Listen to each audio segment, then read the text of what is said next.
جمل كتيرة مفروض بنعلمها للطفل في الكلاس روم. يعني عايز اكل، عايز اشرب، عايز اخرج، عايز اروح التويليت، كل الحاجات دي in English. خلينا كده نقول بعض الجمل هتساعدك في ان انت تتكلم شوية in English. هنقول لو الطفل عايز يقول انا عايز اشرب هيقول may I drink please. may I drink please.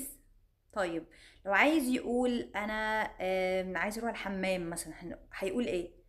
may I go to the toilet please. may I go to the toilet please. انا عايز منديل. may I take a tissue please. ممكن طبعا تقول tissue وممكن تقول tissue، عادي الاتنين صح. may I take a tissue please. انا عايز ابر القلم.